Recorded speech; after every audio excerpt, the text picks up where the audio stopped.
भारत की खुफिया agency raw, anti terrorism squad, Bharat की अदालतें, भारत का मीडिया, भारत की लोकल पुलिस, सब ने एक लंबी फहरिस्त तैयार कर ली है और सीमा से सवाल किए जा रहे हैं। कुछ भारतीय साफी तो यह भी कह रहे हैं कि वो खौफ के मारे कहीं मर ही ना जाए। खुफिया एजेंसी का एजेंट आपके मुल्क में दाखिल हुआ है तो क्या वो हर यूट्यूबर के सामने अपनी कहानी सुनाएगा? सचिन भी एक मर्तबा सीमा से मिलने पाकिस्तान गया था। अगर सीमा हैदर ने घर या कोई प्रॉपर्टी बेची है तो सीमा हैदर के शौहर को इसके बारे में पता क्यों नहीं है? अस्सलाम वालेकुम, आप देख रहे हैं कैपिटल वीलॉग्स और मैं हूं रुखशान मीर। नाजरीन, क्रॉस बॉर्डर लव स्टोरी में एक नया मोड़ सामने आ चुका है। सीमा हैदर को एंटी टेररिज्म स्क्वाड ने ना सिर्फ गिरफ्तार किया है बल्कि तमाम भारतीय इदारे इसमें अपनी अपनी मर्जी के मुताबिक उससे इन्वेस्टिगेशन कर रहे हैं। भारत की खुफिया agency raw, anti terrorism squad, Bharat की अदालतें, भारत का मीडिया, भारत की लोकल पुलिस, सब ने एक लंबी फहरिस्त तैयार कर ली है और सीमा से सवाल किए जा रहे हैं। कुछ भारतीय साफी तो यह भी कह रहे हैं कि वो खौफ के मारे कहीं मर ही ना जाए, उस पर इतना दबाव डाला जा रहा है। मैं चंद एक सवालात और वहां से जो सवाल किए जा रहे हैं आज के वीलॉग में, सबसे पहले तो आपको वो बताऊंगा कि आखिर आप वो पूछ क्या रहे हैं और इस केस को लेकर वो किस तरह से प्रोपेगेंडा कर रहे हैं, सबसे पहले तो मैं ये बताऊंगा। और फिर जो जनरल पक्षी ने बात की है इंडिया के टीवी चैनल पर, उस पर भी हम जरा रोशनी डालेंगे। केस की थोड़ी सी हिस्ट्री मैं बताना चाहता हूं।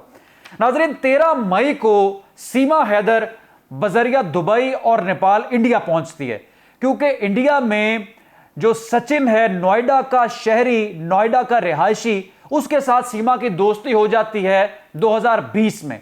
और यह दोस्ती होती है एक ऑनलाइन गेम पबजी पर यह दोस्ती मोहब्बत की शक्ल इख्तियार करती है। व्हाट्सएप के जरिए फिर कम्युनिकेशन होती है और फिर मोहब्बत इस नहज तक पहुंचती है कि अब अलहदा नहीं रहा जा सकता, अब तमाम तर बॉर्डर्स को पार करके हमें एक होना होगा।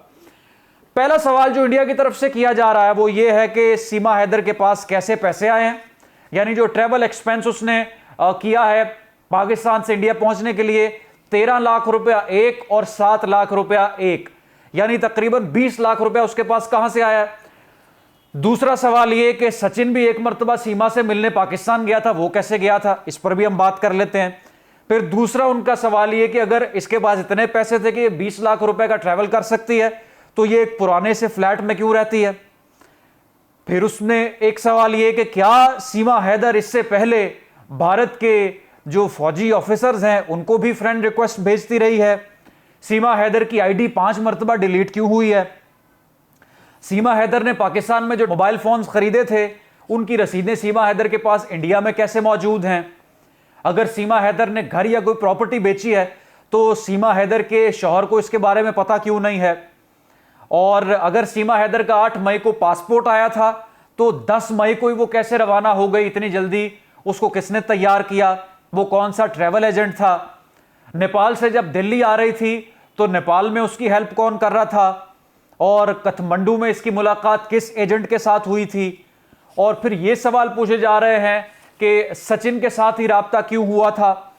इस केस में अब मैं आपको चंद सादा चीजें आपके सामने रख देता हूं कि इंडिया एक ऐसा मुल्क है कि अगर इन्होंने कबूतर भी देख लिया ना और इनके माइंड में यह है मीडिया के कि हमने पाकिस्तान के साथ अपने टेलीविजन के थ्रू या सोशल मीडिया के थ्रू इस पर कोई डिबेट जनरेट करनी है, तो इन्होंने कहना है कि ये कबूतर जो है ये आईएसआई एजेंट है और कबूतर के अंदर ऐसी ऐसी मशीन इंस्टॉल की गई है कि यहां के फौजियों का जो डाटा है ये कबूतर यहां पर आता है और रॉ का डाटा लेकर ये पाकिस्तान वापस चला जाता है और आईएसआई को इन्फॉर्म करता है। या फिर इन्होंने इस तरीके से खबर सामने ले आनी है कि यहां पर जानवर भेजे गए हैं बॉर्डर के जरिए, उनके अंदर डिवाइसेस लगी हुई थी जानवरों के जरिए और इन डिवाइसेस के जरिए हमारे जो बॉर्डर की सिक्योरिटी है उसको मॉनिटर किया जा रहा था। तो इस तरह की बातें तो इंडिया जो है आज से नहीं कई दिहाइयों से करता आ रहा है, इनका वजूद कोई नहीं है। सीमा हैदर ने यह बात कन्फेस की थी कि उसके शौहर ने सऊदी अरब से पैसा कमाकर जो प्लॉट यहां पर लिया था वो 21-22 लाख रुपए का उसने फरोख्त किया और इस प्लॉट को बेचने के बाद जो पैसे आए वो उसने उसकी जो है वो ट्रेवल कॉस्ट जो है वो उसने लगाई। साथ फिर सीमा हैदर ने यह कहा था कि सचिन की जानिब से बार बार यह कहा जा रहा था कि तुम छोड़कर पाकिस्तान इंडिया आ जाओ और हम यहां पर शादी कर लेते, यहां तुम्हें कोई रोक नहीं सकता। नाजरीन, गुज़श्ता एक महीने से जब से यह मामला सामने आया है, भारत का कोई टीवी चैनल ऐसा नहीं है, ना ही कोई यूट्यूबर ऐसा है जिसने सीमा हैदर के पास जाकर उसका तफसीली इंटरव्यू ना किया हो। और भारतीय टीवी चैनल्स पर तो सारा दिन सीमा हैदर को दिखाया और सुनाया जा रहा है। भारत के जनरल पक्षी ने जो सवालात किए, मैं सिर्फ एक सवाल इस वीलॉग में सामने रखने वाला हूं आपके, ये जरूर शेयर कीजिएगा कि किसी अहमक के पास अगर कॉमन सेंस हो तो सिर्फ इतनी सी बात से इस सारे केस को हल कर सकता है कि अगर कोई दूसरे मुल्क का एजेंट, खुफिया एजेंसी का एजेंट आपके मुल्क में दाखिल हुआ है तो क्या वो हर यूट्यूबर के सामने अपनी कहानी सुनाएगा? क्या वो हर टीवी चैनल पर जाकर बैठेगा? क्या वो पूरे मुल्क में इंटरव्यूज और तफ्तीश करवाता फिरेगा, या वो खुफिया तरीके से एक बंद कमरे में या एक मकान के अंदर छुपकर अपनी जिंदगी गुजारेगा?